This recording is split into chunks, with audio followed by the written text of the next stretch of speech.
હા કરાવો હા. મમ્મી કાકીને ફોન આવ્યો છે, તમને એમ કહેશે કે એમને કામ છે, કાંઈક ફોન કરવાનું કીધું.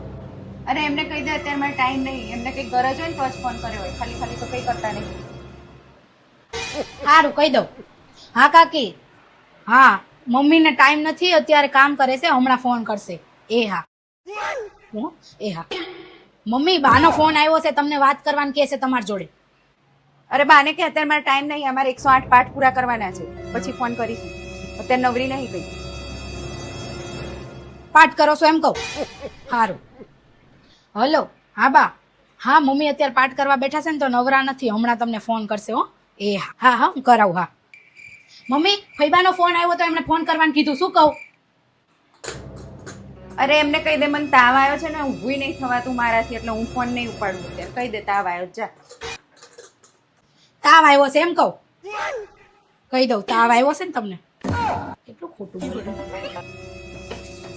લે માસીનો ફોન આવ્યો. એક તો બધા આજે ફોન કરે છે. હલો હા માસી.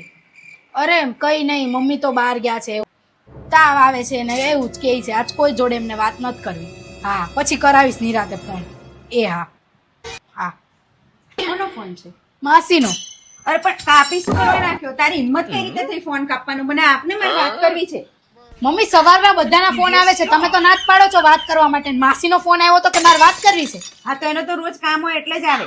માસીને કામ હોય, ફૈબાને કાકીને બાને કઈ કામ ના હોય. એ તો એમને કઈ ગરજ હોય ને તો જ કરે, ખાલી ખાલી નહીં કરતા કઈ ફોન. વાહ વાહ, માસીનો ફોન આવે એટલે વાત કરવા નવરા, બાકી કોઈનો ફોન આવે તો વાત નહીં કરવાની. તો એવું જોઈએ આખો દી માસી યારે વાત કરવા નવરા જ હોય. કરવાનું. હવે એમને કરશે ફોન. ઓલા ક્યારના કહેતા હતા એમને કરો ને ફોન.